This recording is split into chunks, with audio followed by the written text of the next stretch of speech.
Vamos lá, tá todo mundo querendo saber o que está por trás daquela confusão que está acontecendo lá no Rio de Janeiro. É claro que tem várias camadas de análise para a gente interpretar tudo o que está acontecendo lá. A gente vai começar do mais simples para o mais complexo, tá bom? Então, meus amigos, esse dia 28 de outubro foi bem tenso, né? Principalmente para quem mora lá no Rio.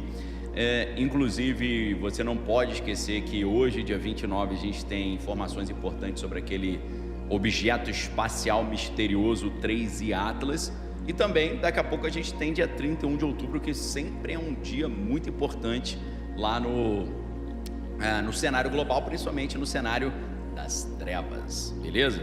Então, meus amigos, esse dia 28 de outubro, essa terça-feira, foi muito complicado lá no Rio de Janeiro.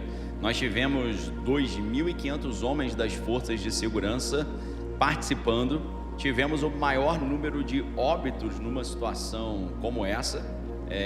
Tivemos ali 64 pessoas que perderam suas vidas, 81 pessoas detidas e 93 equipamentos bélicos também apreendidos, né? Como eu falei para vocês, essa está sendo considerada a operação mais letal da história, né, do estado. E você sabe que essa operação ela tinha ali um objetivo, tá? E aqui, obviamente, a gente vai ter que falar algumas coisas por meio de apelidos. E um dos apelidos aqui, primeiro que eu vou dar para vocês é o currículo vitae, né? Sabe quando você fala assim, me manda o seu currículo, aí você bota duas letras, a letra C e depois a letra de vitae, né? Então, um desses grupos aí eu vou chamar de currículo vitae, tá? Então, o objetivo era desarticular o currículo vitae e apreender os seus equipamentos bélicos ali, né? A gente sabe que houve barricadas, né? Ônibus e carros ali derretendo no meio do calor, né? Uma fumaceira lá, né? E isso gerou um grande efeito para a vida ali no Rio de Janeiro, né? Tem gente falando que o número de óbito aumentou aí para 128. Deus tenha misericórdia, né? Agora, meus amigos, existem muitas análises e interpretações sobre o que está por trás, né? Obviamente, esse episódio vai trazer uma dicotomia entre a gestão do Estado do Rio e a gestão nacional, né? Muitas pessoas falaram que o Estado do Rio não usou os 175 milhões ali destinados à segurança, mas aí o Estado do Rio rebateu, dizendo que eles pediram, né, o apoio de Brasília, mas esse apoio não teria vindo, né? Ou seja, cada um tentando ali colocar a culpa nos outros, né? Houve ali, como eu falei para vocês, vários óbitos e até então a informação que eu tenho, 4 pessoas da Força de Defesa de Segurança perderam as vidas, incluindo 2 daquela tropa de elite com a letra B, né? Essa operação superou em muito a anterior, que tinha sido mais letal, que havia deixado apenas 28 pessoas sem vidas. Eu falei apenas em comparação com essa operação de ontem, né? E foi uma operação contra o grupo lá do currículo vitae, considerada, alguns disseram que era uma operação inevitável, né? Só que aí acabou tendo um custo humano, né, considerável. Então, o evento ali está sendo classificado como sem precedentes, né? Alguns dizem que isso pode marcar um novo modelo de segurança pública a partir de agora, né? Vai depender da adesão popular também, se tiver apelo popular, né? Ações semelhantes aí podem se repetir. É bom quem mora nas outras capitais do Brasil ficar atento, se preparar para isso, né?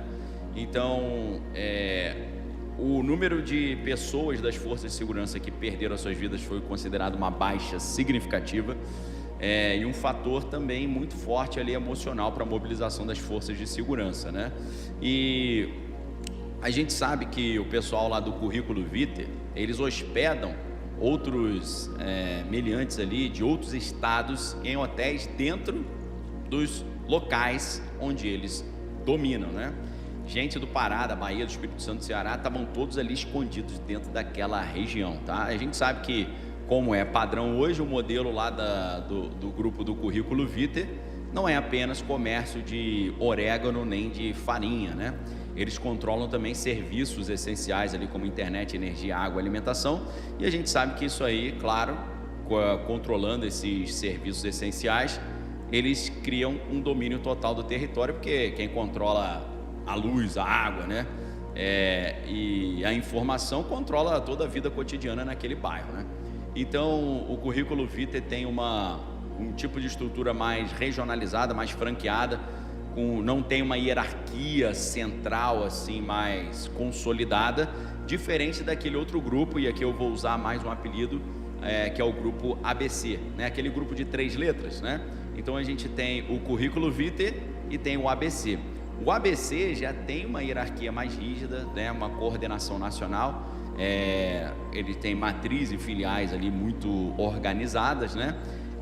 As direções que vêm de cima são cumpridas ali em todas as regiões, em todos os estados, sempre com disciplina, padronização. Agora, o currículo vitae, pelo contrário do ABC, é muito fragmentado, cada líder local acaba tendo ali a sua autonomia, né? Às vezes ele só faz um white label, né? Usa o brand ali, usa o nome do currículo vitae, e a gente sabe que ambos estão ali numa direta expansão territorial e financeira, sempre conseguindo acessos e se infiltrando nas áreas econômicas e políticas, tá? Então, meus amigos, quais foram as consequências dessa ação de ontem, desse dia 28 fatídico aí, que alguns no lado mais oculto já estão dizendo que foi um verdadeiro ritual pré-Halloween carioca, né? Houve detenção de vários chefes importantes, né, do currículo vitae, né? E o líder, né, ficou escondido ali agora, né? Os caras estão procurando ele. Especialistas veem essa ação de ontem como uma baixa muito grande para o currículo vitae, mas não definitivo, porque esses grupos eles tendem a se reestruturar, e isso aí, né, gera um grande debate sobre como enquadrar esses grupos, né? Seguindo a linha do presidente Donald, o Estado do Rio defende a ideia de classificar esse grupo como filmes de terror, né? Ou grupos que gostam de filmes de terror, né? Que fazem ações aterrorizantes. Isso transferiria os casos da competência estadual para a competência federal, né? Com o uso de leis muito mais rígidas e recursos até das Forças Armadas, tá?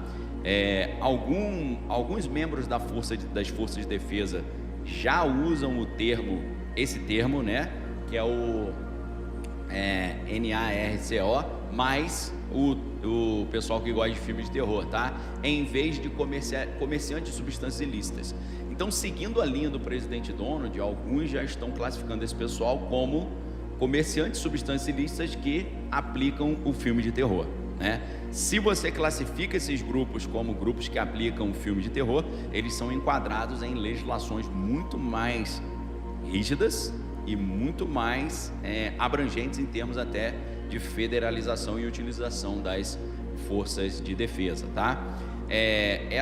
Esse tipo de narrativa ele vai fortalecer a linha mais à direita do espectro ideológico, que tende ali a ter um domínio sobre o debate sobre segurança pública, tá? Agora, isso fragiliza um pouco o discurso progressista, porque o discurso progressista não tem uma base sólida quando se trata de segurança, né? E quando tenta propor alternativas, né, o pessoal fala que está querendo passar pano ali para aqueles que atuam à margem da sociedade, tá? Então, é claro, meus amigos, que você não pode analisar isso de uma forma, na minha opinião, coerente, sem você enquadrar isso que aconteceu no Rio ontem com as disputas do ano que vem pelo Executivo Nacional, tá? Então, meus amigos, isso que está acontecendo agora já é uma peça fundamental no jogo de xadrez que vai montar as disputas para o ano que vem, perfeito? Isso aqui já é um passo fundamental na construção desse argumento e dessa disputa para o ano que vem, beleza? Esse tema da segurança ou da classificação ou não desses grupos como grupos que implementam os filmes de terror. Isso vai ser centro, pode ter certeza, anota aí, nas disputas de 2026, que falta pouquinho, né? A gente praticamente está em novembro, já faltam 2 meses para 2026. Então, meus amigos, se prepare, porque esse tema não apenas está diretamente relacionado com o que será argumentado nas disputas do ano que vem, mas esse também será um tema que vai definir, eu creio, essa estratégia. Inclusive, meus amigos, eu tenho falado para vocês aqui já há muito tempo, muito provavelmente, na minha singela e humilde opinião, posso estar errado, a gente vai ver uma mudança de poder a partir de 2026, 2027. Uma galera mais próxima ao presidente Donald vai chegar ao poder, e eu já digo para vocês, nós já estamos vendo qual será o argumento que eles irão utilizar. O argumento que eles irão utilizar será: nós estamos seguindo a linha do presidente Donald, classificando esses grupos aí que vendem substâncias ilícitas como grupos associados aos filmes de terror, por isso precisamos aplicar a eles a legislação mais rígida que temos contra esse tipo de ação, para a tentativa de derrubar a ordem vigente e montar uma espécie de Estado mais paralelo. Então isso será tema principal dos debates para o ano que vem. Isso já faz parte da construção argumentativa daquilo que será debatido nas disputas pelo Executivo Nacional. A segurança pública deve ser uma pauta principal, tá? E a gente sabe que os governadores que estão de olho nessa vaga aí do Executivo Nacional para 2026, eles já estão ali criando uma tensão com o atual governo federal para aproveitar esse burburinho para ganhar visibilidade política, beleza? Então, meus amigos, eles vão dizer que a falta de cooperação entre as esferas de poder federal e estaduais agrava o problema da segurança no Brasil. Vão dizer que não existe uma política unificada, né? E isso transforma cada operação numa disputa político-ideológica.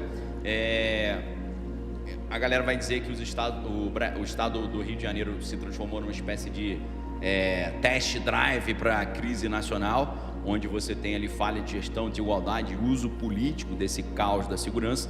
E também mostra, né, que esse pessoal que atua à margem da sociedade já atua como um Estado paralelo, controlando os serviços e exercendo soberania sobre milhões de cidadãos.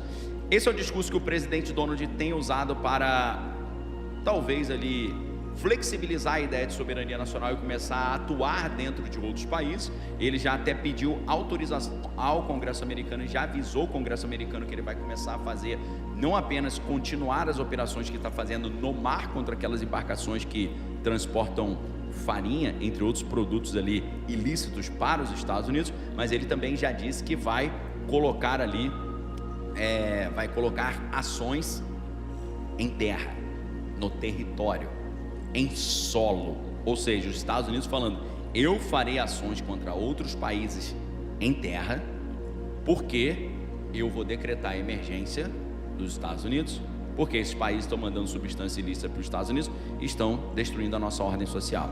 Esse é o argumento que o presidente Donald está usando, e provavelmente esse será o argumento utilizado a partir do ano que vem, daqui a 2 meses, para essa disputa de poder, para quem vai estar no Executivo Nacional no ano que vem, beleza? Então, meus amigos, existe entre as forças de segurança lá no Rio um clima de luto, né? O pessoal está triste porque perderam alguns dos seus heróis ali, né? A gente sabe que no estado do Rio você tem ali, onde aconteceu essa situação, um conglomerado de 14 comunidades, com cerca de 200 mil habitantes, maior do que muitas cidades brasileiras, e aquilo ali é considerado o quartel-general do Currículo Vitae, né? Que é o grupo mais poderoso do Rio de Janeiro. A gente sabe que esse grupo aí do Currículo Vitae tinha recentemente assumido o controle de outras regiões, tá? E eles tinham até eliminado ali uma senhora idosa e um morador inocente, tá? Então, essa operação, a princípio, tinha como objetivo impedir novos controles sobre novas regiões, impedir o Currículo Vitae de assumir o controle de novas regiões e deter as lideranças desse grupo, tá? Então, segundo informações aí que chegam na mídia, essa operação de ontem, ela envolveu 10 meses de preparação. O sistema de defesa tinha várias fotos, né, localização, mandados ali para poder enquadrar os caras. Só que a ideia de que houve um óbito muito grande porque faltou inteligência não teria fundamento nesse caso, tá? Então, muitas pessoas estão tentando classificar isso não mais como uma disputa entre mocinhos e meliantes, mas como um conflito não internacional, um conflito bélico não internacional, tá? Que é um conceito já usado pela ONU. Isso é como se fosse uma espécie de conflito civil já instaurado, só que de baixa intensidade, com ali territórios ocupados, equipamento bélico pesado e uma duração longa, tá?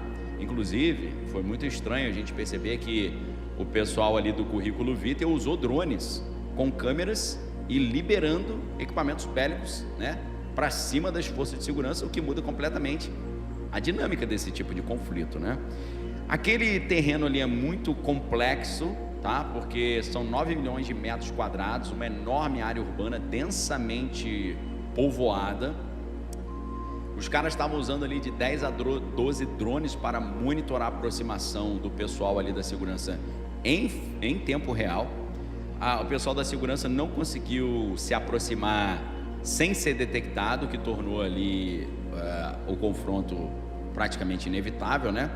Então, hoje em dia, com esses drones, essa entrada silenciosa, stealth ali no terreno do inimigo é praticamente impossível, tá? Pessoal, quando eu falo aqui o grupo do Currículo Vitae, pega Currículo Vitae e tira só as iniciais, tá? As primeiras letras dessas iniciais, tá bom? Currículo Vitae, pega as letras que você sabe do que eu tô falando, tá bom? E aí, meus amigos, o que é lamentável a gente perceber que o sistema oficial perdeu o controle dessas áreas, né? Nessas regiões, quem manda é esse sistema paralelo, né? Os caras cobram impostos sobre o comércio, controlam quem entra e quem sai, direito de ir e vir, às vezes impedem a entrada de ambulância, de Uber, de serviços públicos, né? Ou seja, é um país dentro de um outro país, com as suas próprias leis e com as suas próprias regras, né? E quem convive ali, o cara está num grande dilema. Por quê? Quando o Estado vem para ajudar, gera caos. Mas a presença desse país paralelo, dos controladores desse país paralelo, também é complicado, né? Porque é opressora e é um risco constante, né? Então, meus amigos, o cara está entre, assim, se correr o bicho pega, se ficar o bicho come, né? Então, teve entrevistado que falou, a gente vive entre o ruim e o muito ruim, né? Então, esse tipo de situação,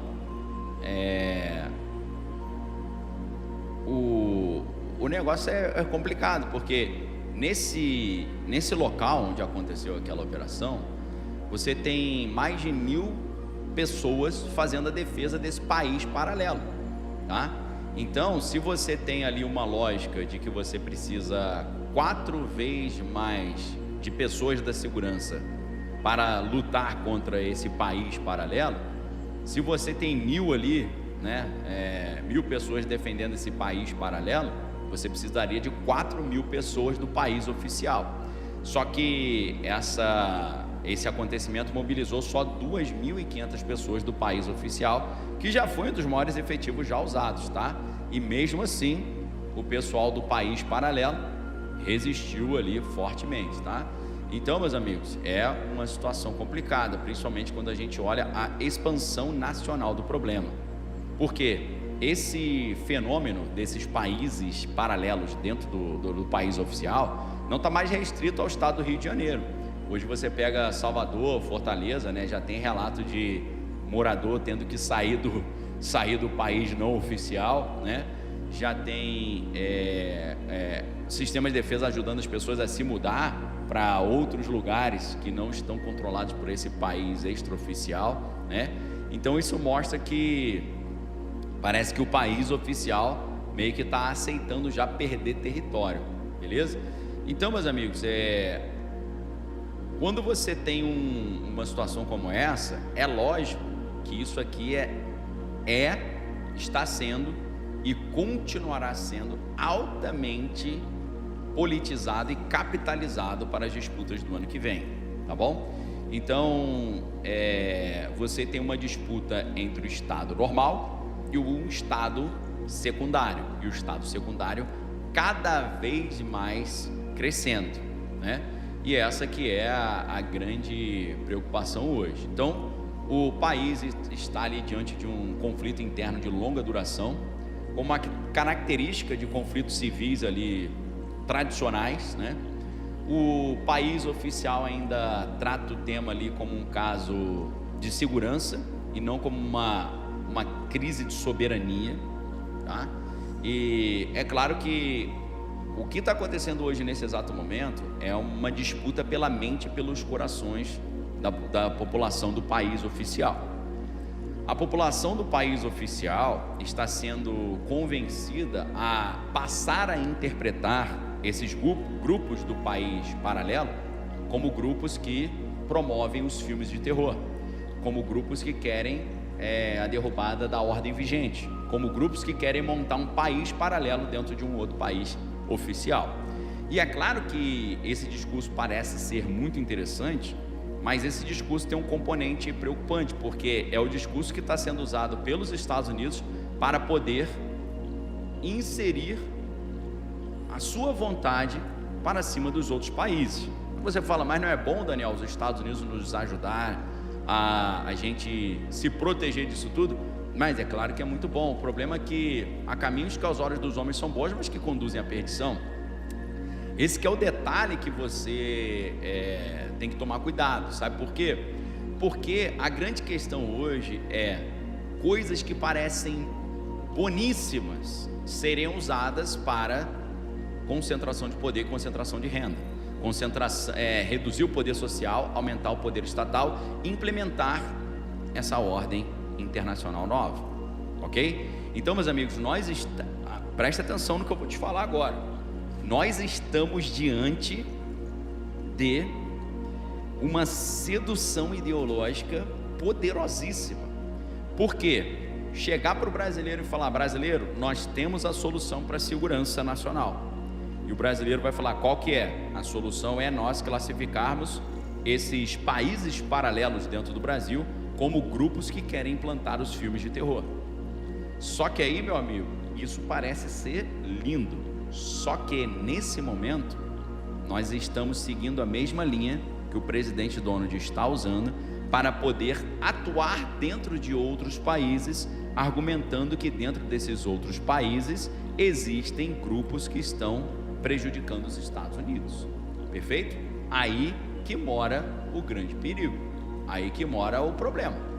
Por quê, meus amigos? Porque nesse cenário você tem ali uma justificativa maravilhosa para a opinião pública de que os Estados Unidos podem ter acesso direto ao nosso território sem, em tese, ferir a soberania nacional, e o que está por trás disso será assumir o controle total dos nossos recursos naturais e assumir o controle total da gestão interna aqui.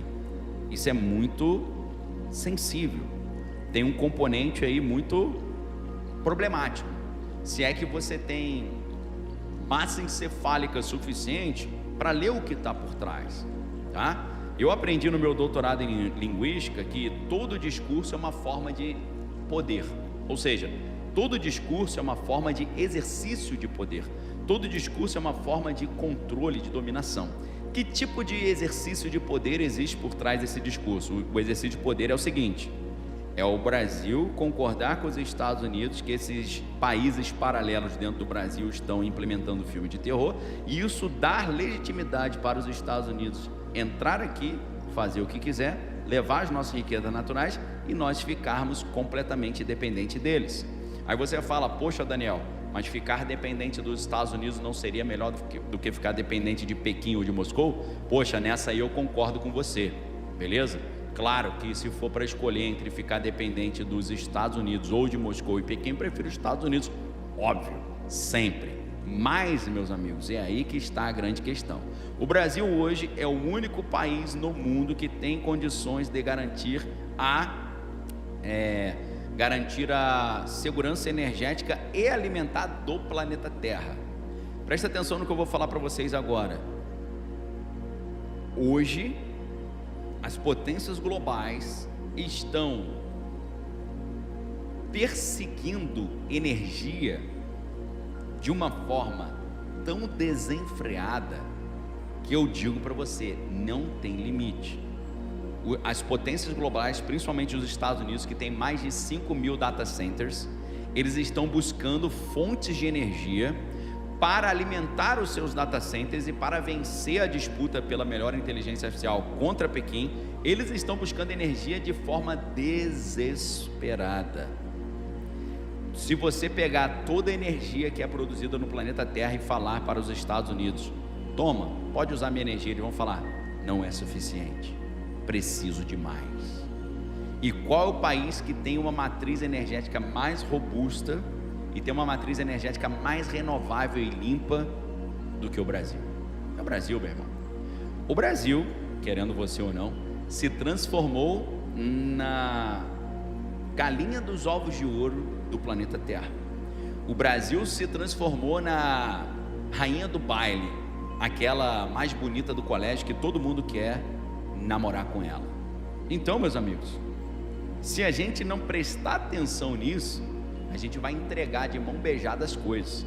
Aí você fala, mas Daniel, não tem como resistir. Vejam só, os venezuelanos tentaram resistir ao desejo norte-americano de controlar o petróleo e as riquezas minerais venezuelanas.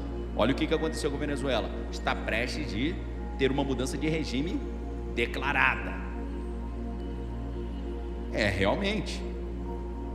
Se o Brasil falar para os Estados Unidos, nós não iremos entregar nossas riquezas naturais, eles vão dar um jeito de sacudir nosso país. Claro. Mas, pelo menos a gente tem que falar, olha, não leva também de graça não, deixa eu te cobrar um certo valor, beleza? Então, meus amigos, é muito sensível o que a gente está vendo agora, porque o que nós estamos vendo agora está diretamente relacionado com três coisas. Primeiro, com o que está acontecendo na Venezuela. Segundo, com a sede desenfreada por energia, o Brasil tem muita energia, e com as disputas por aqui do ano que vem.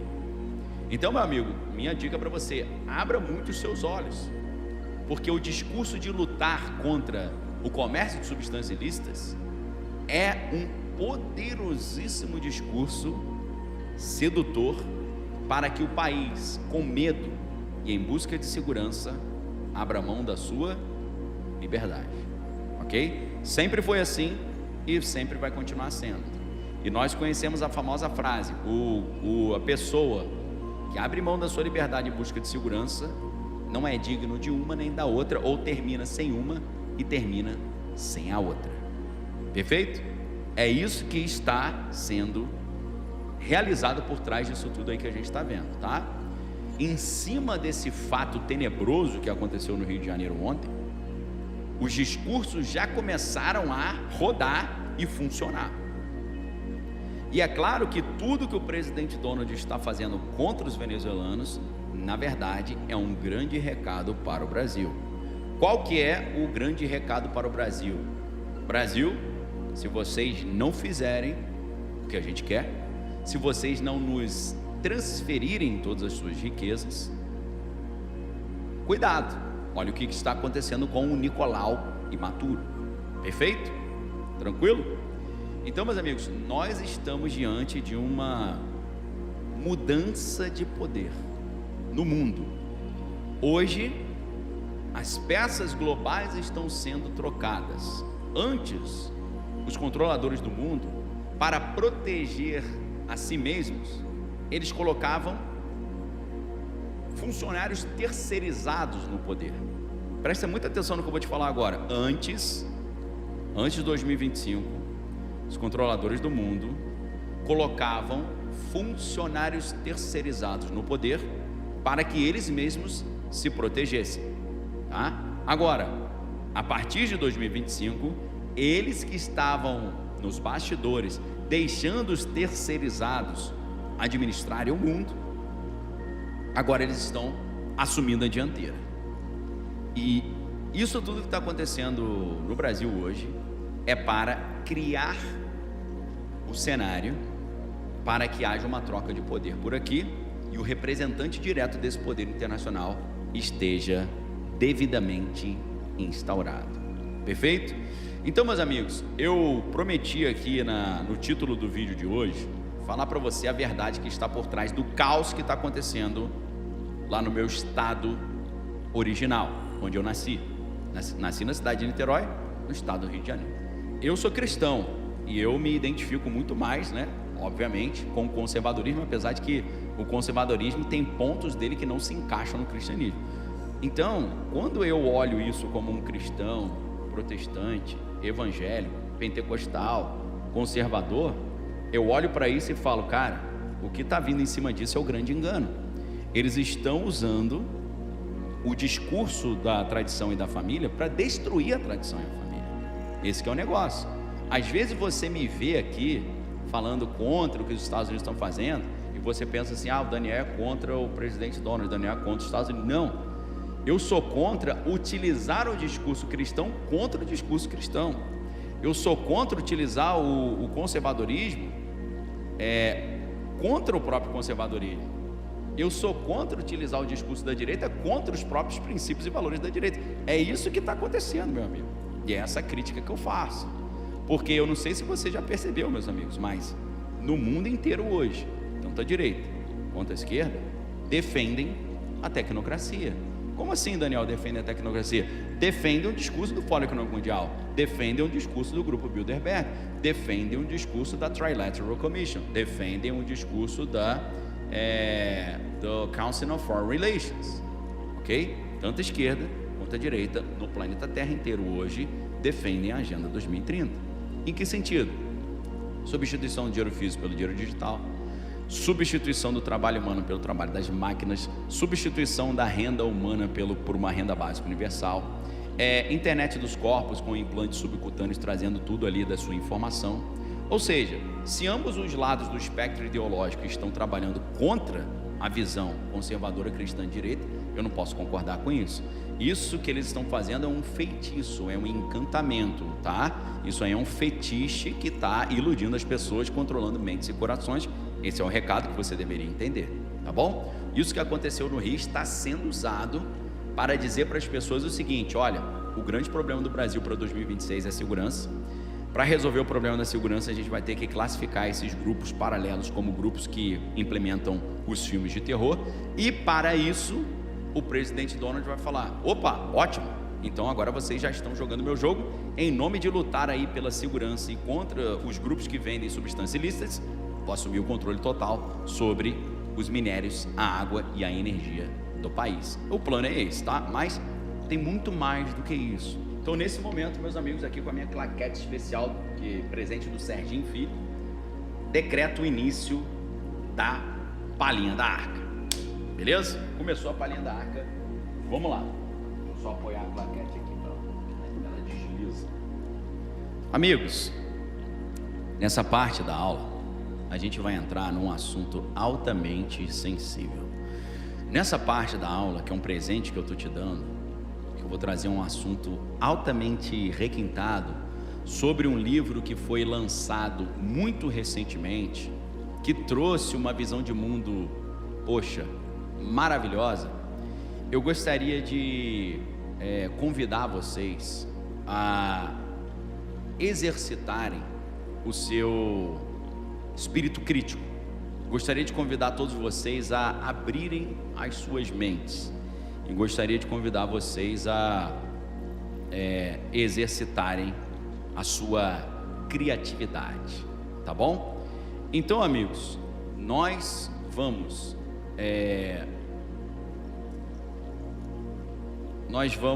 falar a verdade verdadeira, só que vai comparar, olhar para os Estados Unidos e pensar sobre o que está acontecendo aqui, beleza? Para isso, a gente vai ter que fazer uma análise de um livro que foi lançado muito recentemente, chamado The Fort Bragg Cartel. Esse livro foi escrito por um cara chamado, um jornalista investigativo veterano do sistema de defesa americano, chamado Seth Harp. E nesse livro, eu nem vou traduzir o título, você que traduz aí, tá, mentalmente, The Fort Bragg Cartel, você vai ter uma das histórias mais absurdas, inaceitáveis, malucas e elucidativas. Não apenas para você entender quem manda nos Estados Unidos, para você entender quem manda no resto do mundo também, tá bom? Então, meus amigos, apertem os cintos e vão fazendo o exercício de comparar tudo que eu estou falando aqui com vocês sobre uma realidade norte-americana, compara isso com uma realidade mais local. Então, começando a análise desse livro, tá? Vamos analisar quem é esse autor, e eu coloquei para vocês o link do livro, tá? Quem está no Instagram, vem no YouTube que eu coloquei o link do livro, tá? O nome do livro é The Fort Bragg Cartel. A Eliane Silva colocou aí pra gente no YouTube o nome do livro. O Seth Harp, que é o autor do livro, ele é um jornalista investigativo, veterano do sistema de defesa americano, que deixou o sistema de defesa americano em 2011 e se tornou repórter especializado em temas de defesa, maracutaias no setor de defesa e política externa. Em 2020, um artigo no New York Times o chamou a atenção. 2 homens do sistema de elite dos Estados Unidos foram encontrados sem vida dentro do Fort Bragg, que é uma das mais importantes organizações ou unidades de defesa dos Estados Unidos, lá na Carolina do Norte, onde estão ali a sede do Comando de Operações Especiais Conjuntas, o JSOC dos Estados Unidos, e também o lar da Delta Force, a unidade mais secreta do Exército, tá? Então, Fort Bragg é a maior base de defesa dos Estados Unidos e sede do Comando de Operações Especiais da Força Delta. O sistema de investigação local descreveu o caso como um negócio de substâncias ilícitas que deu errado. O Seth Harp, conhecendo a cultura do sistema de defesa, percebeu o absurdo. Por quê? Os operadores da Força Delta, que são equivalentes ali a agentes da CIA em campo, não é normal eles aparecerem sem vida dentro de uma unidade do sistema de defesa, porque estavam negociando substâncias ilícitas. Foi aí que ele achou isso tudo muito estranho e descobriu que tinha onde a fumaça a fogo, e aí ele começou o processo de investigação que resultou no livro The Fort Bragg Cartel. E aí, meus amigos, você já começa a perceber que quem manda no mundo é quem manda no comércio dessas substâncias ilícitas. E quem manda no comércio dessas substâncias ilícitas geralmente está na estrutura do sistema tradicional. Nos Estados Unidos a gente está falando de pessoas no alto escalão do governo e pessoas no alto escalão do sistema de defesa. Graças a Deus isso é só nos Estados Unidos.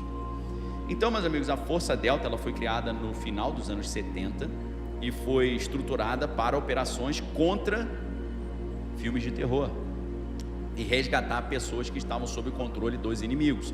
Só que aí, meus amigos, a Força Delta evoluiu para operações de eliminação de pessoas de forma seletiva, evoluiu para espionagem e evoluiu para maracutaias. Ou seja, é uma unidade de missão especial, parte do sistema de operação, Comando de Operações Especiais, subordinado diretamente ao Pentágono e à Casa Branca.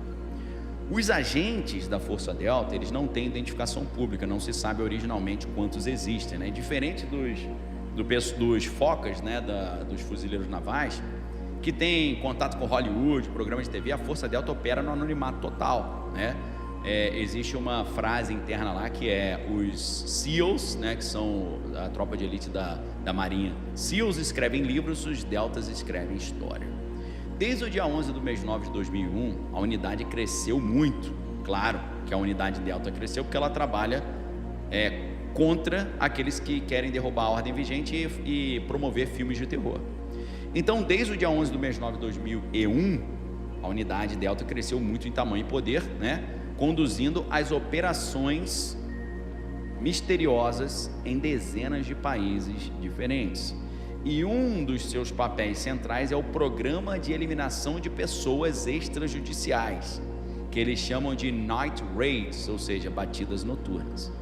E aí, meus amigos, após o dia 11 do mês 9, eu estou resumindo para vocês o livro de Seth Harp, do Fort Bragg Cartel. Após o dia 11 do mês 9 de 2001, George W. Bush assinou ordens secretas, segundo o livro, revertendo a proibição de eliminar pessoas, estabelecida nos anos 70 após o escândalo da Comissão Church, que investigou o pessoal da CIA, do FBI, das outras agências que eliminavam pessoas de forma ilegal. George W. Bush secretamente cancelou essa ordem, impedindo de eliminar as pessoas. Então as novas ordens permitiam eliminar alvos envolvidos com filmes de terror em qualquer país, mesmo fora de zona de conflito e sem julgamento. O programa foi aumentado e expandido na época do presidente Obama, isso tudo segundo Seth Harp no livro The Fort Bragg Cartel, quando eles começaram a usar também drones e comandos noturnos, se tornando ali instrumentos regulares da política externa, ou seja, a gente vai lá e elimina quem a gente quiser em qualquer lugar do mundo, fica por isso mesmo. Na prática, infelizmente, muitas das pessoas que acabaram sendo eliminadas eram civis, e calculou-se que eles eliminavam pessoas ali com um erro de 50% ou mais, segundo fontes internas, ou seja, em vez de eliminar o meliante, eliminava o cara que não tinha nada a ver, tá? Então as missões eram classificadas e sem supervisão externa, criando ali um verdadeiro ecossistema de eliminação de pessoas, só que sem qualquer tipo de legislação. E aí, meus amigos, começa a história de um cara chamado Billy. Eu não vou falar o sobrenome dele não. O Billy era um cara que entrou na carreira da defesa, entrou na defesa aos 17 anos, antes do dia 11 do mês 9, foi selecionado para a Força Delta em 2009, com apenas 26 anos, um feito muito raro. Participou mais de 12 implantações de combate, envolvendo em missões ali de eliminação de pessoas e de contra-insurgências. No final da carreira, ele já estava ali com sinais graves de estresse, né? E também dependência de substâncias ilícitas. E ele passou a duvidar do que realmente estava por trás desses combates que ele participou, né? E ele começou a considerar tudo que ele tinha feito como moralmente errado, começou a ficar com dor na consciência. E ele começou não apenas a usar produtos ilícitos, mas também vender esses produtos, tá? Enquanto ele ainda estava servindo no sistema de defesa. E ele começou a manter um comportamento errático e perigoso, mas ele era protegido pelos seus superiores devido ao seu profundo conhecimento e à sua importância estratégica.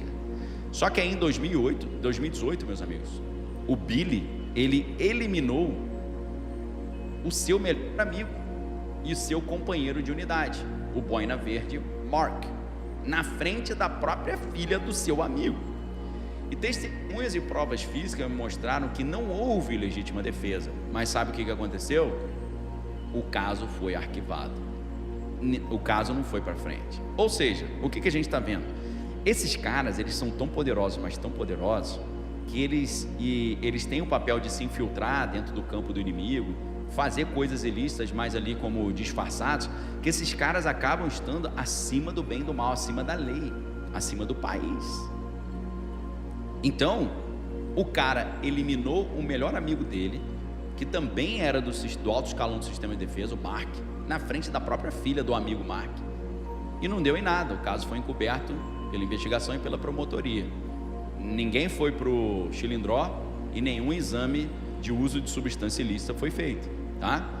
Então, qual que era o objetivo aparentemente? Evitar que um operador de missões sigilosas fosse exposto ao sistema judicial comum. Após essa situação, o Billy continuou servindo ali na Delta, que é uma violação direta de qualquer norma do sistema de defesa, e esse caso foi início de uma espécie de decadência institucional que o livro expõe, ou seja, impunidade total para quem serve na máquina secreta dos conflitos, tá? E aí o que acontece, meus amigos? Em menos de 2 anos, entre 2018 e 2020, o Billy ele realizou vários atos absurdos, né? Ele arrumou encrenca com pessoas na rua, várias, machucando essas pessoas, utilizando equipamento bélico. Ele foi acusado de fabricar substâncias proibidas. Ele foi acusado de usar ilegalmente certos equipamentos bélicos. Ele foi acusado de proteger pessoas que estavam tentando escapar da justiça. Em todos esses casos, a gente está falando de 5 casos malucos, todas as acusações foram arquivadas. A explicação informal que foi dada ao escritor do livro, Seth Harp, era: esses caras são equipamentos bélicos humanos, eles não podem ir por um chilindró civil, eles sabem demais, ok? Só que aí, meus amigos, em 2020, o que aconteceu? Acharam o Billy sem vida, tanto o Billy quanto um cara chamado Timothy, encontrado sem vida na área de treinamento remota dentro do Fort Bragg. Ambos estavam ali com sinais de que foram eliminados propositalmente, só que não encontraram nenhum equipamento bélico, nenhuma substância ilícita, nem dinheiro, tá? Ou seja, quase nenhuma evidência física, sem pegada, sem rastro. Encontraram os restos ali do Billy embrulhado numa lona e deixado na caçamba do seu próprio caminhão, caminhão que foi abandonado numa trilha de terra, e autoridades presumem a existência de um terceiro homem que seria o autor dessa eliminação, tá? Quem era esse Timothy, esse outro cara que bateu as botas? Era um oficial de intendência ligado à 95ª Brigada de Assuntos Civis e também ao Sistema de Operações Especiais. Ele tinha acesso privilegiado a equipamentos bélicos e dinheiro usado em operações secretas. Ele já havia sido expulso do sistema de defesa pouco antes de completar 20 anos de serviço, né, o que tirou dele a pensão vitalícia, e após a demissão ele começou a fazer comércio de substâncias proibidas, e fontes indicam que tanto Billy quanto Timothy eram parceiros no comércio de farinha em larga escala.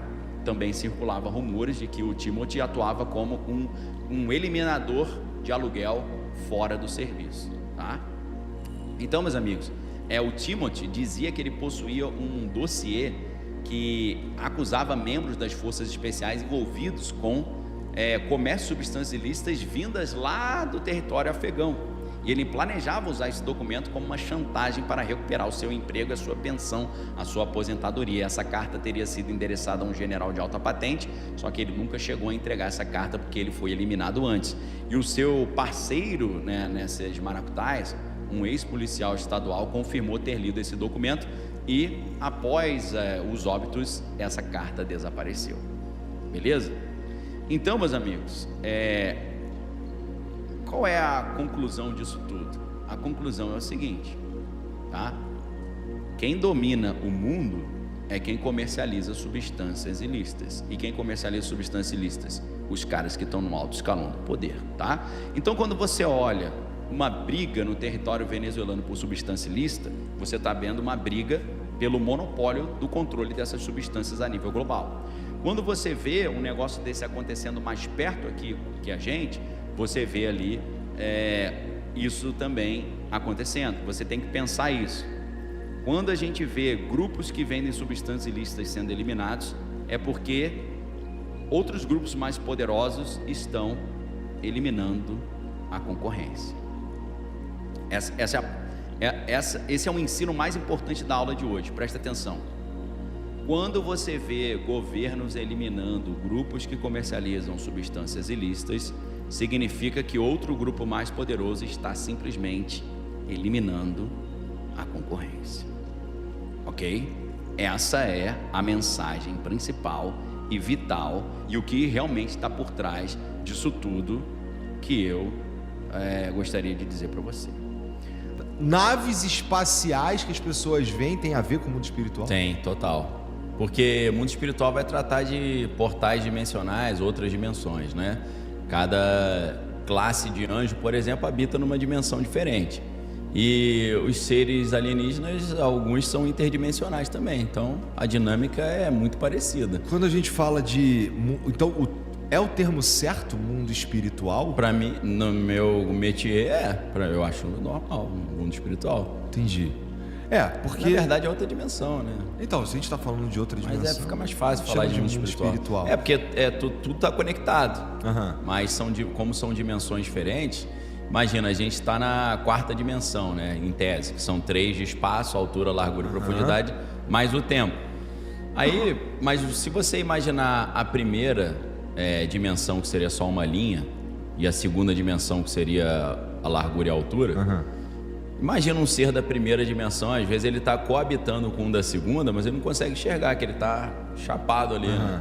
Então as coisas coexistem, mas elas nem sempre elas se esbarram, né? Isso é muito interessante. O que tu viu? Eu já vi luzes estranhas, mas eu já vi nave mesmo, que eu inclusive filmei, cara. Zero chance de tu tá viajando. Não, minha família toda viu. Caraca. Foi no final da tarde, não estava à noite ainda. Cara, eu vim parado em cima da Basílica lá de Aparecida, cara. Tu tem que se colocar numa situação específica para tu encontrar essas paradas? Não, acho que não. Eu creio que não, mas certas habilidades sensoriais ou percepção extrasensorial geralmente favorece para algumas pessoas. Na verdade, você consegue, em alguns sentidos, né? Tem um médico americano chamado Stephen Greer, que ele tem um projeto lá, Disclosure Project. Ele faz exercícios que a galera consegue mentalmente chamar as naves. Rola uma conexão mental. É possível fazer isso? Caralho, parece que é possível, né? Eu nunca fiz isso, não, mas viagem isso daí. O cara faz isso, ele combina, vamos subir no monte tal, aí eles fazem umas meditações e começam a chamar lá, o troço vem. Então, vamos lá, tem todas essas dimensões, habitadas por seres diferentes, eu suponho que inclusive sejam diferentes formas de vida, então. Total, pô, com certeza. Onde é que está Deus nessa história? Ele está dentro de uma dimensão dessa? Ele em tese ele estaria na dimensão mais elevada, ou ele está para além das dimensões, né? É difícil você imaginar alguma coisa existindo fora do espaço e do tempo, mas Deus está fora do espaço e do tempo. Mas para a nossa mentalidade é difícil, né? Como é que uma coisa está num lugar que não tem espaço?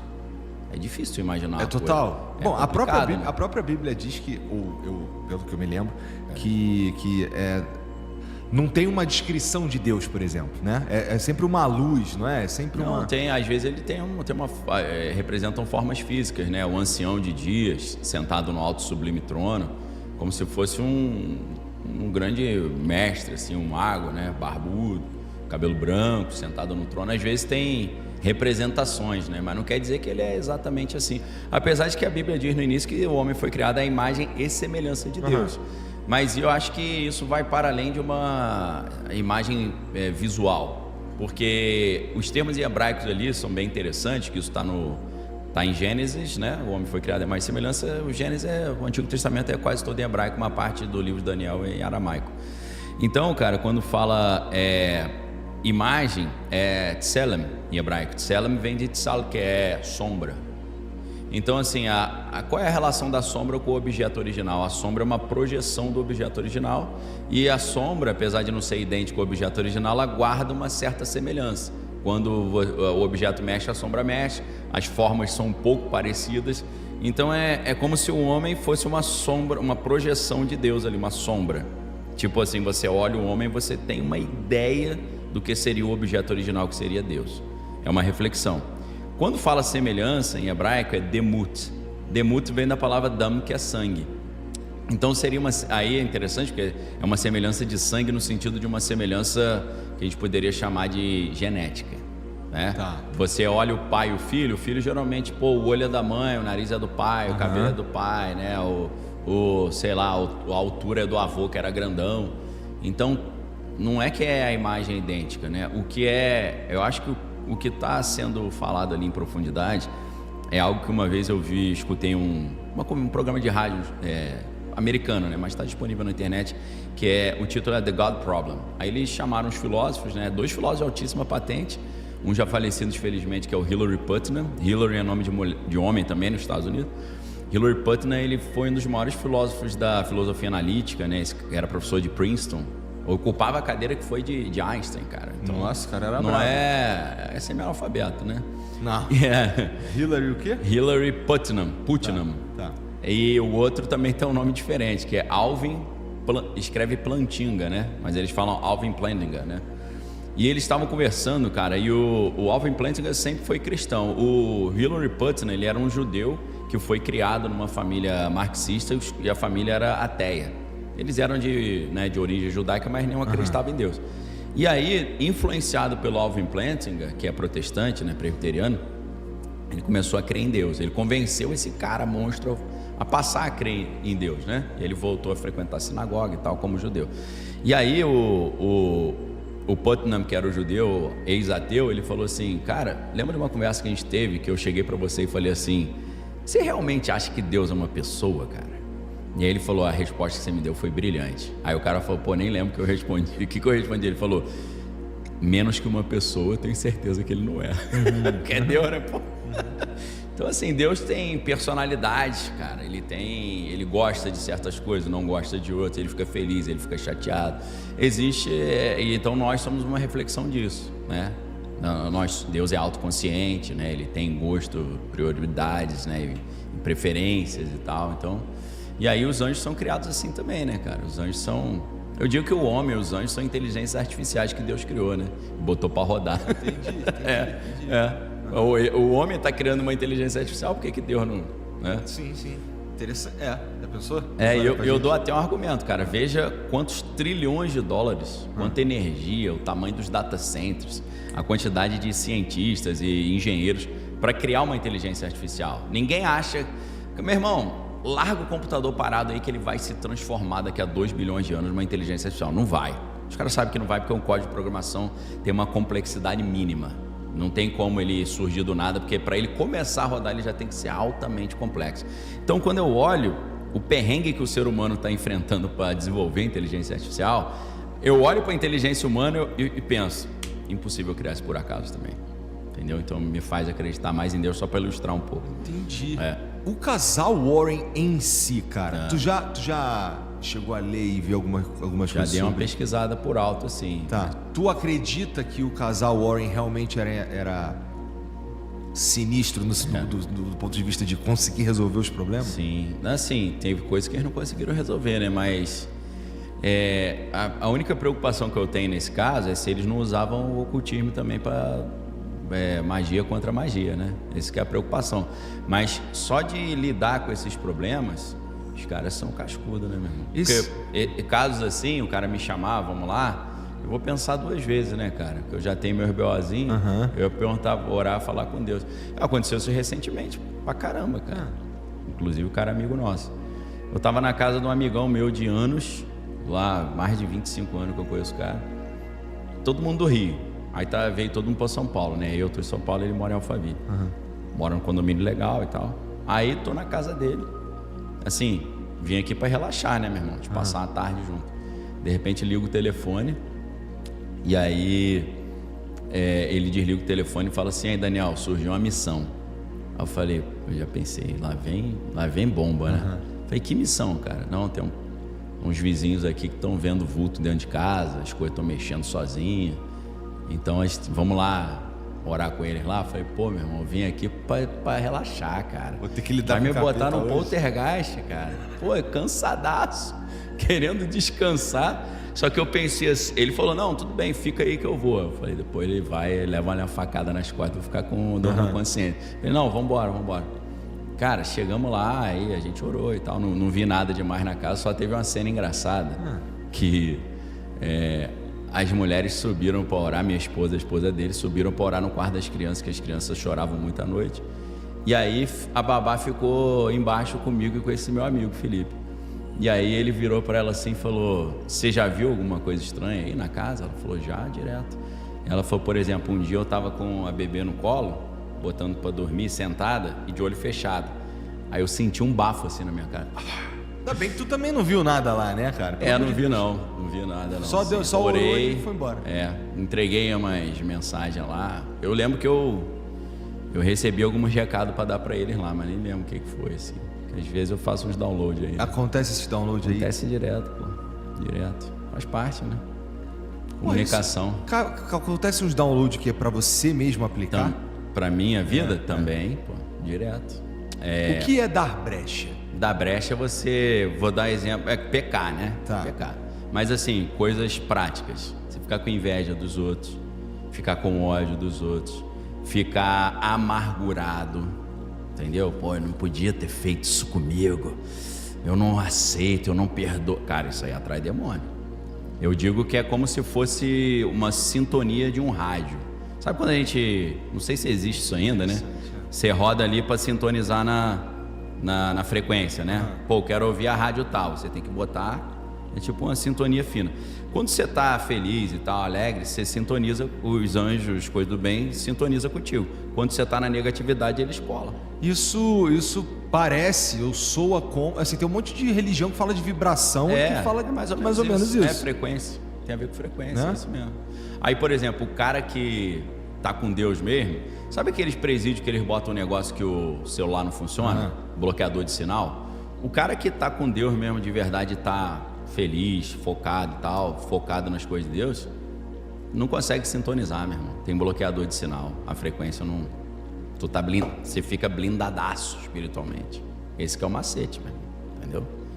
Aí pra mexer com essas paradas, você tem que estar igual o nosso amigo Luigi Baricelli falou comigo. Falou, Daniel, eu olho pra você e vejo como se fosse um teflon, meu irmão. Aí eu, como assim? As coisas não colam, não pega. Eu falei, então, tem que estar blindado, né? Aí, cara, agora eu vou te contar a história mais maluca de todas e eu vou citar o livro. Tá. Existe um livro chamado Sangue nos Umbrais, que é de um cara que foi todos os tipos de linha do ocultismo que você pode imaginar, chamado William Schnoebelen. Eu até ri quando eu vi essa história.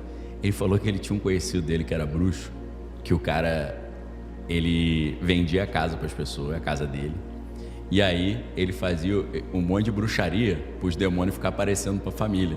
Aí a família comprava a casa, depois vendia a casa baratinho, ele botava um amigo dele para recomprar e vendia. Deus, o business dele era esse. Eu pensei, pô, acho que era brasileiro esse maluco, não era não? O cara vendia a casa caro, depois recomprava barato, porque os caras estavam desesperados, não conseguiam dormir, ficar vendo vulto. Porra, vou ter que procurar saber sobre esse cara aí, porque o William Schnoebelen. O cara escreveu, Lúcifer Destronado, incrível livro. Tudo ocultismo, tudo as paradas. Pô, pesadérrimo. Mas o cara é cristão hoje, né? É? Só história grotesca, maluco. Tu leu tudo? Não. Ele tem... Só história grotesca. Ele tem uma maçonaria por trás da fachada de luz, que é legal. Tem alguns que eu acho que não tem em português. Tem um que é... Ele é meio sacana, esse cara, né? Então, ele fala umas piadas, zoa. Ele falou que uma vez ele fizeram a cirurgia, tiraram o implante da pessoa. Ele falou, aí ele mostrou a foto, ele não é igualzinho o Nuggets do McDonald's. Era tipo uma bolinha de carne com os tentáculos. Ele tem um livro chamado Mormonism Temple of Doom.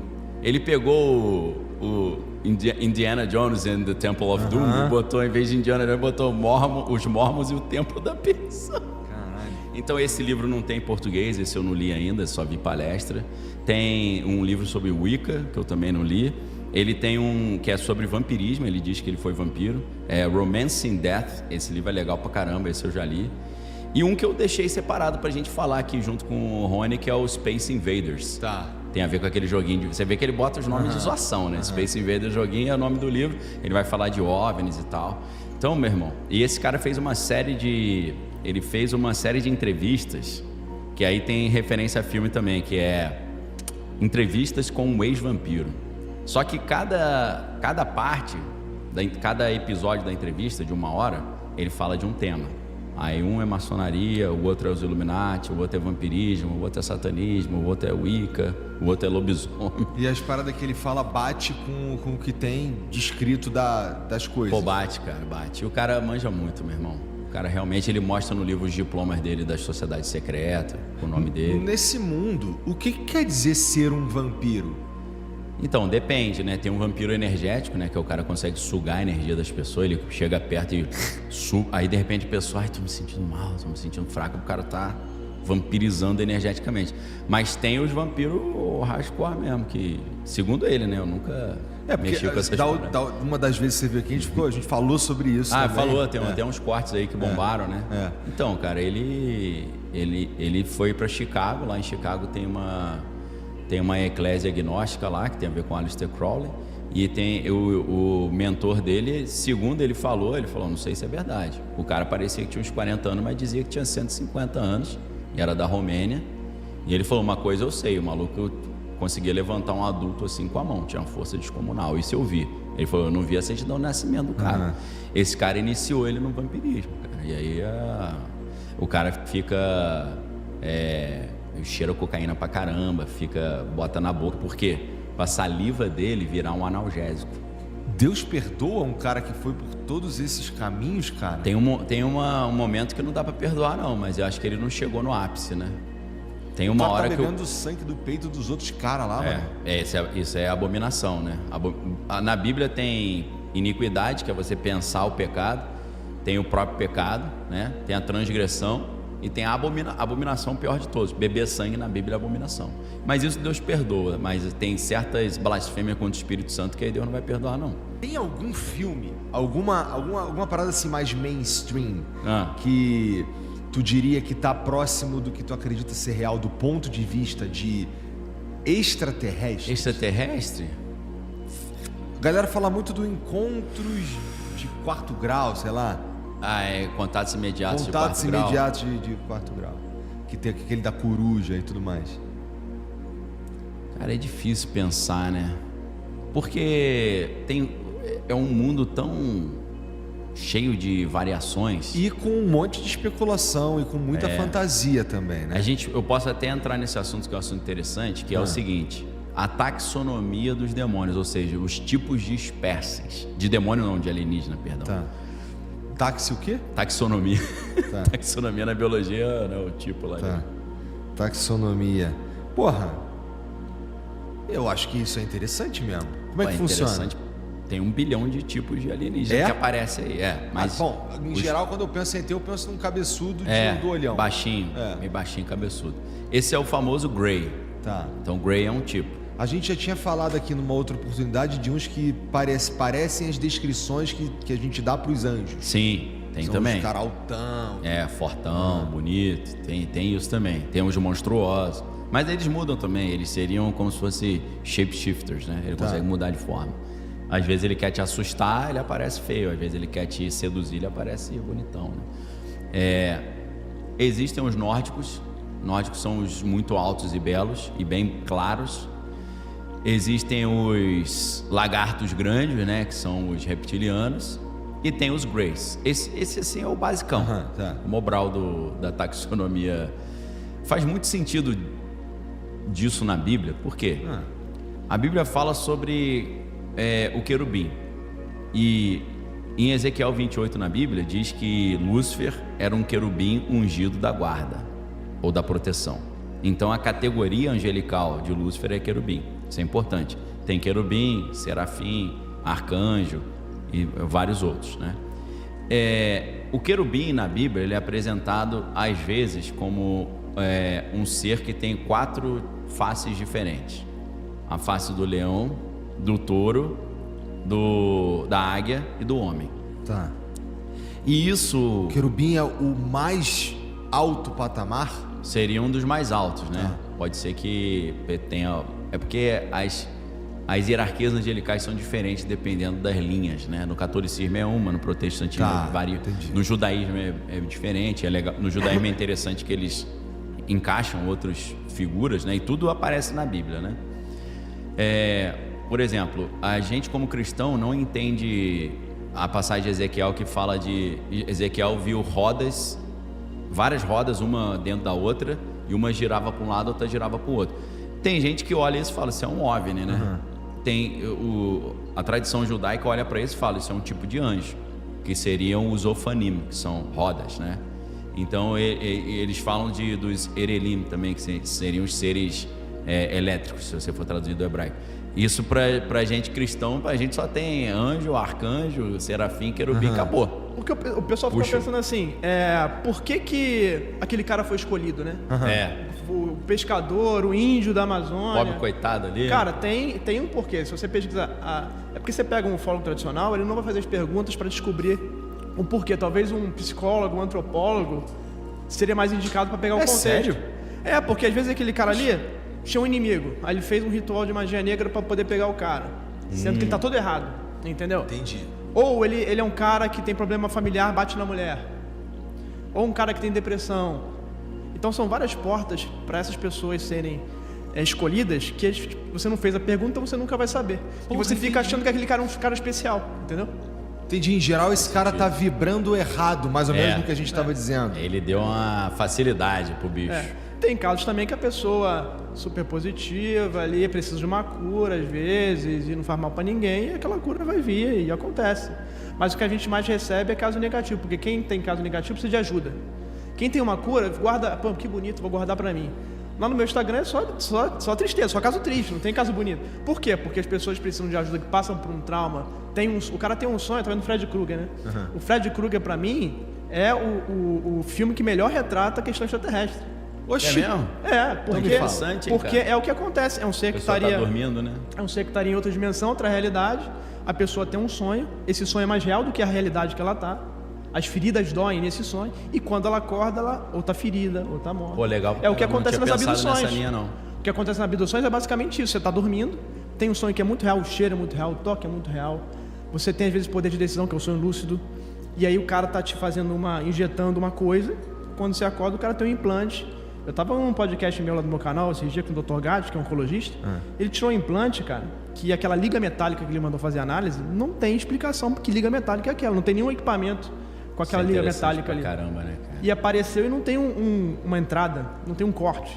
Porque podiam ter cortado, feito uma liga maluca, feito um corte implantado ali. Não tem um ponto de entrada. Eu acho que dizem que às vezes eles colocam pelo nariz, pelo ouvido, né? Sim.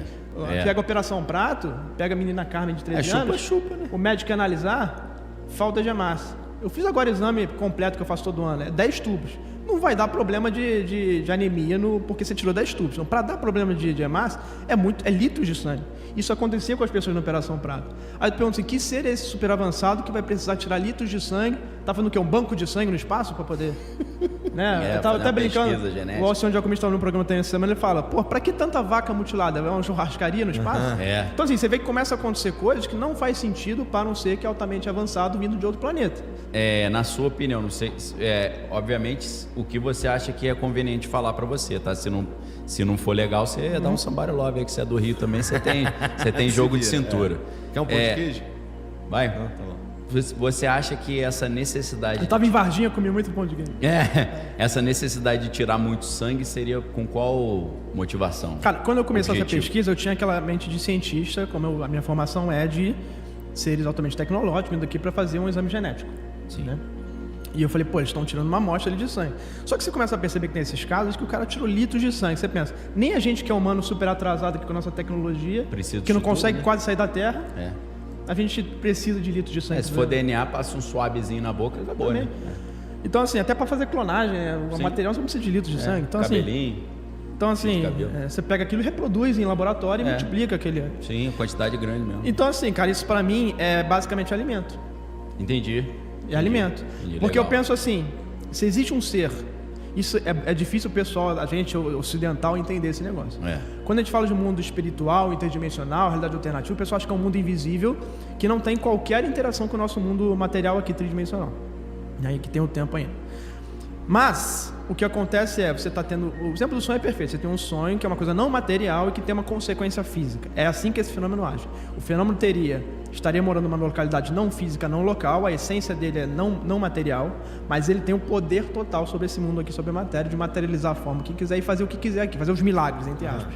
Então, e tudo aqui para mim tem uma minha hipótese tudo aqui tem uma representação física do mundo de lá. Se eu estou colocando esse copo aqui na esquerda ou na direita, isso tem um símbolo e vai ter uma representação que vai ser emanada para esse mundo de lá e vai acontecer alguma coisa. Pode ser uma bobeira aqui, pode ser que eu tropece na rua, não aconteça nada, mas pode ser uma coisa grave. Enfim, tudo que a gente faz tem um simbolismo, por isso que talvez a magia dê certo.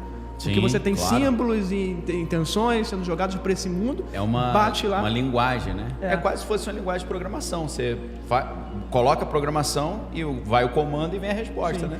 E eu coloco muito também o exemplo como se fosse um satélite. Imagina um satélite que a gente usa para quê? A gente manda um sinal, e esse sinal ele processa e ele manda para outro lugar. Então é como se fosse isso. Eu estou mandando para esse satélite, está sendo nessa outra dimensão, essa outra realidade, ele está processando aquilo que eu enviei e me dando uma resposta. É igual o sistema da computação, né? Entrada de dados, computa e emite o resultado. Então, só para fechar a tua pergunta, desculpa, o sangue para mim pra gente é sangue, é circulação para trazer nutrientes, oxigênio, para tirar gás carbônico, tirar as impurezas e trazer nutrientes, mas para esses seres possa ser, na representação deles, energia vital com o alimento. Legal, perfeito. Eu creio nisso também, porque o William Schnobel, ele diz o seguinte, que esses seres, partindo do princípio que eles seriam anjos caídos, se é que sejam, eu acho que muitos são, eles se descolaram da fonte da vida que é Deus. Entendi. Então eles têm que sugar a vida de outro lugar. O que você acha dessa... Eu acho que sim, porque assim, não faz sentido para mim essa quantidade absurda de material ser tirado para uma coisa que não... Porque você consumir coisa em grande quantidade geralmente é para quê? Para alimento. Entendi. Mas eles retiram... E o caso de retirar sêmen, óvulos e tal? Então, aí tem hipótese, é o seguinte, assim... Leite, né, bebê? Para eles materializarem coisas aqui, eles vão precisar de material. Para impressora 3D, por exemplo. Você não tem que colocar lá o material da impressora 3D? Perfeito, sim. Então, se tem uma consciência não corpórea, um ser criador, que para mim seria uma criação de Deus. Porque assim, a pessoa fala, mas é Deus? Eu falei, não, pô, nós humanos, nós vamos ser os primeiros seres inteligentes que a gente conhece, né, a criar algo mais inteligente que nós, que é a inteligência artificial geral. Ela vai ser mais inteligente que o homem, não tem corpo, e é muito mais inteligente que a gente, que é um ser material. Então, por que não haver uma inteligência que não tem corpo também, que está do lado de lá, nesse mundo, fazendo uma materialização de algo aqui, uma impressora 3D de algo? Como se fosse assim, eu emanei alguma coisa, um chat GPT. O chat GPT você não coloca um texto e ele cria uma imagem? Sim. Pode ser a mesma coisa, esse cara de lá está criando lá um texto e falando, materializa ele na Terra, e está criando aqui. E para materializar na Terra, você precisa dos materiais da Terra. Legal, entendi. Então, mas e ele não está criando, ele está pegando coisas coletadas, porque se ele estivesse criando, ele seria o criador, seria Deus. Ele não está criando os átomos. Com matéria que já existe. Ele está pegando tudo que existe aqui e pegando os Legos e formando. Minecraft. Entendi. Fazendo Minecraft. Então, assim, por isso talvez que eles veem, o ser estava coletando minerais, o ser estava coletando esperma, o ser estava coletando sêmen. Reservatório de água também, em vez de pegar água, né? Então, assim, a visão materialista é para a nave deles. Precisa do material. Para mim para fazer os milagres que eles fazem aqui, de materialização. Então, os milagres as materializações e os milagres que eles fazem aqui seria o que a gente considera é o que a gente vai procurar nas religiões, por exemplo? Um milagre mesmo? É disso que você está falando? Quando eu falo milagres, é exatamente, mas é no sentido de não exatamente o que está descrito lá, mas são coisas impossíveis fisicamente da gente ver aqui. O próprio voo dessas naves é um milagre, né? Você vê as superacelerações, às vezes ela aparece em 2 lugares ao mesmo tempo, então se teletransporta. Isso próprio pra gente já é, entre aspas, um milagre, né? Total. Nesse sentido, fazer coisas impossíveis. Entendi. Tem um rapaz lá no Vale do Silício, que eu esqueci o nome dele, cara, daqui a pouco eu vou cavucar que eu vou achar. Ele tem uma startup e a ideia da startup é o seguinte, ele se inspira nesse comportamento dos OVNIs, que em tese atropela as leis da física, pelo menos as leis macro. A ideia dele é o seguinte, esses são objetos macro que seguem a mesma física quântica, só que no universo macro. Você acha que isso é possível? Que essas naves e essa estrutura, ela está seguindo a mesma coisa que a gente já conhece da física quântica, só que eles conhecem a teoria de tudo, eles conseguiram conectar uma coisa com a outra. Porque é muito o que você estava falando. Se você conhecer a teoria quântica e conseguir uma teoria unificada, você pode estar justamente, como você falou, hackeando a realidade, entendeu? E isso é provável porque há muito tempo os Estados Unidos perceberam que a física é uma arma. Quando eles fizeram o projeto Manhattan para construir a bomba atômica, eles viram o poder que aquilo tem de transformar a realidade. E eles começaram a estudar mais isso justamente para quê? Para transformar a realidade, para poder hackear essa realidade e alterar da forma que eles quiserem para os objetivos de poder dele. Então, assim, se ele consegue ter a teoria unificada e consegue entender como é que funciona a estrutura da realidade, ele pode estar manipulando isso. E fazer até o que esses seres estão fazendo e, que para mim, é uma das coisas que pode acelerar a revelação. Tentar acessar a realidade que esses seres estão. Isso aceleraria a revelação. Porque você acha que esses seres querem que nós humanos saibamos de onde eles estão operando? Eu acho que não. Tanto é que uma das minhas hipóteses é que eles estão se disfarçando de extraterrestres. Eles usaram toda essa questão do nosso programa espacial, usaram os filmes, os documentários, usaram toda essa influência para montar essa estrutura. Para quê? Se disfarçando de extraterrestres, eles estão disfarçando a verdadeira origem deles. Que é uma origem que tu... Que não material de uma realidade alternativa, que pode ser mais espiritual, ou uma interdimensional, ou o que for. Né? O nome do cara é Deep, igual de profundo, Deep Prasad. Sim. Ele tá envolvido nessa revelação com os cientistas, esse cara é bom. Tá no Jesse Michaels lá. Sim. Eu vejo muita semelhança disso que você falou e dessa estratégia com a série Problemas dos Três Corpos, né? Sim. Não só a série da Netflix, mas os 3 livros, né? Que é Problemas dos Três Corpos, A Floresta Escura e O Fim da Vida, um negócio assim. Aí, vou resumir de uma forma grosseira aqui, depois me fala se tem a ver com isso que você está falando. Existem seres alienígenas que toda hora passam por uma destruição, uma calamidade, um colapso, porque tem 3 corpos, são 2 sóis, então de tempo em tempo o planeta deles é destruído. Então eles estão procurando outro lugar para morar, eles estão vindo para a Terra. Só que em vez de chegar na Terra e falar, vim invadir aqui, vou dominar todo mundo, eles escolheram uma elite super rica, e eles estão usando essa elite para convencer a humanidade que eles não apenas são os nossos criadores, o que é mentira, mas eles também são os nossos salvadores. Eles vão salvar o mundo, né? E essa elite seria uns Illuminati da vida que estão servindo esses seres que não chegaram aqui ainda, mas estão se comunicando com eles por telepatia, por outros instrumentos. É mais ou menos isso, né? E quando você vê, pegar um gancho nisso, é no história do Ashtar Sheran, né? Isso, comandante. Década de 60. Como é que começou o Ashtar Sheran? Um mecânico da Lockheed Martin, que é uma das empresas mais poderosas dos Estados Unidos, que faz os caças e tudo. Isso eu não sabia, não. Que ela que teria as naves que foram acidentadas, a Lockheed Martin que teria recuperado. Isso vários denunciantes militares já falaram que a Lockheed Martin tem. Fora outras, fora a Raytheon e outras empresas. Lockheed Martin Skunk Works, né? Skunk Works que é produto secreto. Né? E aí, um mecânico da Lockheed, é muita coincidência, um mecânico da Lockheed, né? Ele é um dos caras que começava o quê? A canalizar esses seres que seriam vindos, muitos falam das Pleiades ou de Vênus, seriam os seres loiros, né? E o Ashtar Sheran seria o comandante, os nórdicos, estava falando dos nórdicos. Que seriam o comandante desses caras. A Confederação Galáctica, né? Confederação Galáctica. E sempre trazem a mensagem de que somos os salvadores. Viemos aqui para ajudar. Vocês vão ter uma catástrofe, tá? Isso tudo vai acabar em breve e nós vamos salvar vocês com as nossas mensagens. Isso. E aí isso começa a se multiplicar. Outras pessoas começam a canalizar também a Ashtar Sheran. Então você tem um cara, um médium, ou que tem uma mediunidade, ou surgiu, canalizando um extraterrestre. E acreditando naquilo, que aquilo é extraterrestre. Para isso ser um estelionato espiritual, e eu gosto de usar esse termo desse cara. Para isso ser um estelionato espiritual. Olha, é muito fácil. Eu já tô achando se numa ligação aqui o cara já te convence a comprar um negócio roubado ou te dar um golpe. Faz um pix aí. Do presídio. Imagina um cara sua filha aqui. Que pode fazer inclusive milagres e se mostrar na forma de luz, né? Você vai acreditar.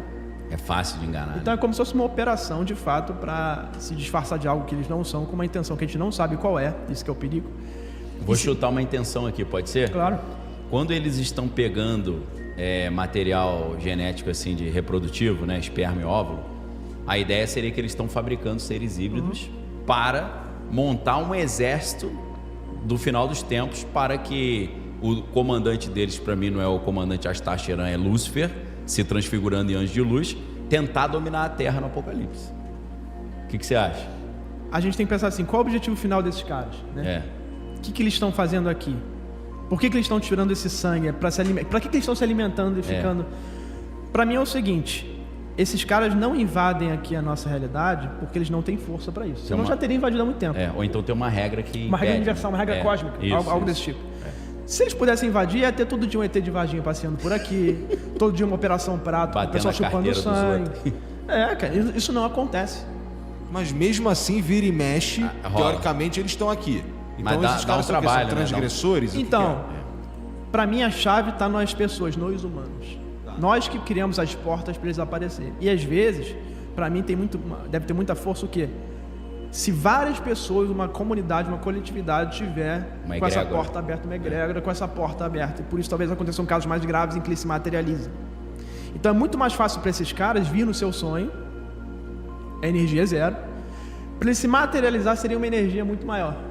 Então talvez para mim o plano é, vamos coletar o sangue, vamos atacar cada vez mais pessoas, vamos influenciar para que essas pessoas tenham as portas abertas.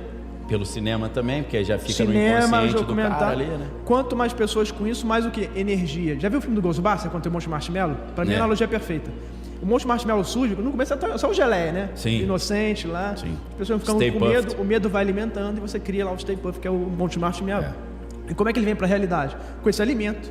Então, para mim, eles estão fazendo esse plano justamente que quanto mais pessoas abertas a isso, mais a gente consegue perturbar essas pessoas e mais a gente consegue força para conseguir se materializar aqui.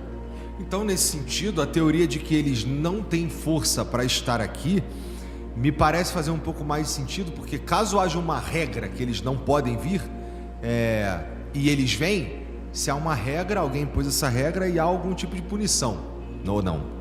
Eu creio que sim. Na verdade, eu creio que eles é como se fosse o direito. Tem o direito, mas tem brechas na lei. Eles encontram brechas para poder fazer isso. Entendi. Né? E aí você tem o ritual satânico sacrificar a criancinha. Nesse conceito, a alma, principalmente se você pega a alma de um idoso ali moribundo, a alma dele já está fraquinha, né? Agora, você pega uma criança cheia de vida, você sacrifica, aquela energia toda dentro de um cenário ritualístico é capaz de romper essa barreira entre essas dimensões. Por isso que os caras fazem esse tipo de prática, para poder abrir um caminho para esses seres se materializarem, virem, entregarem palavras e tal. O problema é quando abre um portal desse definitivo, né? Como... É possível? Então, isso acontece isso em Varginha, cara. Fica aberto direto. Em Varginha tem todo um caô espiritual também por trás, quando eu chego lá em Varginha, eu não ia pesquisar Varginha. Eu chego lá em Varginha, eu cheguei lá em Mendes, que é a cidade vizinha, e eu vou na igreja falar com os velhinhos. O velhinho sempre tem uma história boa. É bom, muito bom. Você gosta de Varginha aí? Tem alguma coisa aí? O que você já ouviu? Ah, moço, eu trabalhava na obra do hospital, eu vi o exército chegando com as criaturas. Isso é muito maneiro, né? E eu falava, se você quiser saber a verdade de Varginha, vá visitar fulano de tal e conheça a história dele. Fulano de tal, nunca ouvi falar esse nome. Eu ia para outro lugar, eu voltei para Varginha na mesma hora, para perguntar para todo mundo quem era o fulano de tal. Se tá vivo, cadê? Aí eu fui conseguindo, né? Fulano que conhece fulano, consegui chegar na família. Investigação profunda, né? E aí o fulano de tal era um dos maiores feiticeiros da região. E riquíssimo, uma parte das terras de Varginha dele hoje já está falecido. E é um dos feiticeiros, conseguiu o material que mostra lá os rituais, né? Uma mistura de voodoo com São Cipriano. Sério? Magia, São Cipriano, magia europeia. O Daniel falou para eu não pesquisar essa porra. É magia europeia com magia. É magia europeia, São Cipriano, com magia, muita influência em Portugal. E magia africana, né? Do Benin, lá do voodoo. E ele juntou, parece que a gente não sabe do jeito que ele fez, porque ele está morto, inclusive. Mas parece que ele pegou esses elementos que ele gostou mais de cada uma e criou seu sistema mágico religioso próprio. O cara isso começou a circular. Mas uma merda. Não é bobo, não. E ele foi ficando milionário, era apenas um açougueiro. Foi ficando milionário, dono de tudo. Então ele já tinha técnica de corte, porque ele cortava os animais. E ele então começa a conhecer os outros milionários e eles formam ali uma tríade de feitiço. Tinham 3 que faziam. É interessante que isso na literatura ufológica oficial não aparece nunca, né? Nunca. Mas apareceu um ponto que foi ignorado pelos ufólogos. E aí o pessoal fala, não, ele fez um feitiço muito grande em 96, porque como é a hipótese? Qualquer feitiçozinho, se tivesse qualquer feitiçozinho aparecendo em Varginha, você devia ter de Varginha toda hora. Então, pra mim, esse cara foi fazendo coisas cada vez maiores, foi ganhando dinheiro e conhecimento, porque muito desse conhecimento não é passado em livro, é passado de boca. E às vezes até as entidades que deram dicas para ele. Também, também. Foi recebendo download lá de mensagem. Faz assim que aí tu me ajuda. Isso. Ou até explicando como funciona a parada, né? É aquela metáfora do leão tá preso na jaula e o leão é muito mais forte que o ser humano, mas o leão não tem a chave. Aí tá passando um cara e fala, irmão, vou fazer uma parada. Se tu me tirar daqui, a chave tá naquele armário ali, aí eu vou te dar poder. Ah não, mas se eu te soltar, você vai me devorar. Não, você não, porque você tá me ajudando. Abre aí. Aí o cara pega a chave e abre. Mas o leão é muito mais forte que o cara. Né? Seria mais ou menos isso? Sim. E aí o que acontece? Esse cara vai ganhando poder e aí com dinheiro ele consegue comprar coisas materiais que pessoas comuns não têm acesso. E pra mim ele fez algo muito grande. Fez algo com humanos, será? Não posso provar isso, não sei. Não vi isso. Fez um super ritual. Mas a única possibilidade pra mim, pra essas criaturas aparecerem, se foi por ritual, é que foi uma coisa muito grande. Porque senão apareceria toda hora, porque toda hora tem alguém fazendo um ritualzinho por aí. Então foi uma coisa com conhecimentos que as pessoas não têm, que pode ser conhecimentos humanos e não humanos, dados pra ele. Sim, tecnologia. Com materiais que as pessoas não têm, que ele muito rico tinha. E uma coisa muito grande foi feita e sendo aperfeiçoada em algum momento de saúde de controle. Quando eu chego e falo isso com as pessoas pesquisadores, o principal pesquisador de Varginha, que hoje é cético, que é o Birajara, ele fala, porra, em 96 surgiu um cara lá Lauro Laurindo, Ele falou, não, eu fiz um feitiço lá na terra do fulano de tal, na mata dele, que é muito boa pra isso, pega tudo lá. E abriu um portal e saiu um monte de criatura híbrida de humano com animal, diferente. E eu não consegui fechar esse negócio, desesperado, saiu botar tudo, os bichos de não volta. Consigo botar pra dentro. E o pessoal achou uma maluquice na época, ignorou isso aí. E aí eu peguei, não, 96 a gente tinha... 96, né? 96 tinha. Aí eu falei, pô, né? É muita coincidência, né? Você lembra daquela história do rito de Amalantra, do Crowley, 1904 em Nova York? Especialmente o Amalantra, não. É que aí ele invocou a entidade e apareceu o Lam. Que o Lam é o caso clássico, sim, né? Sim. Seria o primeiro Grey, né? O cabeçudo. Grey. Veio do maior bruxo, todo o céu fazendo ritual para abrir portal. O ser cabeçudo de capinha, né? Ele perguntou, posso te desenhar? E desenha igual o Megamente, assim, né? Estilo Grey ali, ó. Tem a irmãzinha dele ali, ó. Mas é o cabeçudo, né? Então, assim... Você foi no ritual. Sim, foi no ritual. Tá na cara que ritual, bem feito, de alto nível, puxa esse tipo de ser, né? E isso é interessante porque eu já conversei com outras pessoas que falam de alienígenas e tal, e em geral não tem essa conexão entre o que a gente chama de alienígena com o mundo espiritual. Foi a primeira coisa que eu te perguntei aqui, né? Foi. A conexão entre tudo mais ou menos a mesma coisa ou tudo mais ou menos do mesmo lugar. O problema é que o cara foi seduzido por esse discurso cientificista. Nós somos muito avançados, viemos aqui para ajudar vocês, né? Sim. Acreditaram no Sambari. Esse que é o perigo. Entendi. E aí eu chego, para complementar a história, eu chego conheço um policial, e o policial falou, na mesma época que tinha um marronzinho, de pele lisa, que é o famoso, Sim. eu persegui lá uma ocorrência de um peludo que estava na mesma rua. Ah, lá em Varginha também? Olho vermelho e o cheiro, e mesmo cheiro de Fedor, podre, de enxofre. Né? Que ficou impregnado semanas lá no hospital, né? Na mesma rua, cara. Eu tava no Honda e viu isso. Então, assim, bate com o que os feiticeiros teriam falado, que são múltiplas criaturas. Formas diferentes, né? E aí, na cidade vizinha, que é Passos, ali, um pouquinho distante, mas é perto, na mesma época, 96, nos mesmos meses, ali, março, estavam sendo atacadas pessoas por criaturas peludas, que aí qualquer peludo que passa vira lobisomem. Mas não é aquele lobisomem olho, é um coisa diferente. É um peludão, pesa a cabeça, olho vermelho e um cheiro de podre, de enxofre, de ovo, aí varia um pouco. Ovo podre. E o pai desse cara fala o quê? O filho que foi atacado, né? Fala, meu pai fez um ritual para vender minha alma. Putz. Então você vê que começa as coisas por que essas pessoas vêm, por que essas pessoas essas criaturas aparecem. Tem alguma coisa aí que eu não consigo hoje explicar tudo, mas alguma coisa tem. Mas onde o cara faz um trabalho desse tamanho, assim, um ritual desse tamanho, como o que teria sido feito em Varginha, aquela cidade ali, ela fica, entre aspas, amaldiçoada? Fica, né? Na minha opinião, fica. Eu não sei se esse portal fechou ou não, mas uma ilustração, né? O Jimmy Page do Led Zeppelin, ele comprou uma mansão do Crowley, e onde o Crowley tinha feito alguns rituais, e ele começou a fazer alguns rituais lá e não abriu os portais e não fechou. E foi mais ou menos na época que o Crowley estava fazendo esses negócios e abrindo e sem fechar, que começou a aparecer o monstro do Lago Ness. É do lado do Lago Ness a parada. Então ali vira um lugar que de vez em quando aparece uma coisa estranha, porque ou soltaram um bicho ali ou a porta está aberta ainda. E se você pegar a Varginha ali, o sul de Minas, é um hotspot, o lugar que mais aparece no Brasil, fenômenos. Será que não foi esses portais abertos? Será que é por causa disso? Pois é. E aí você tem do lado aquela cidade mística, São Tomé das Letras, onde teve uma migração hippie nos anos 60, 70, em que tem maior concentração de densidade de bruxas por metro quadrado ali. Anda junto, né? Uma coisa com a outra. E eu acho que isso pode ter também ajudado essas feitiçarias a explicar também, tá? Por que acontece muito ali. Tanto é que lá, eu cientista, né, vindo para um negócio desse, começa a afetar coisas da minha casa. Eu te mostrei uma foto na última vez que eu vim aqui, de coisas que arranharam e fizeram desenho na minha casa. Aí tu me falou disso por alto. Depois que eu voltei de lá, no dia seguinte que eu voltei de lá. Eu nem lua, sabia. Não é uma torre, lua, né? com um rosto, um monte de coisa. Eu não sabia se era um assunto que você falava abertamente. Eu falo, mas eu não mostro então a imagem porque acho que eles têm uma força muito grande de influência. As pessoas olhando não é bom, não. Você viu como é que ele tem? Tem coisa também que eu falo. É a mesma coisa que melhor não falar certas coisas, que às vezes o cara pode ser prejudicado por isso. E eu sem conhecimento desse negócio, aí eu falei, porra, tem que arrumar um bruxo. Aí arrumei o bruxo Antônio. Tá até na plateia, eu trouxe ele até pra ver a entrevista. O bruxo Antônio Fagundes, lá do sul, ele veio do Rio Grande do Sul. Tá? Legal. Sempre que eu vou a Varginha ver essa questão mais específica de bruxos e feiticeiros, ele conhece.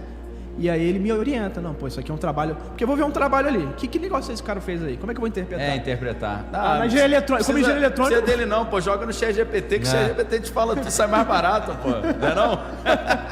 Tô brincando.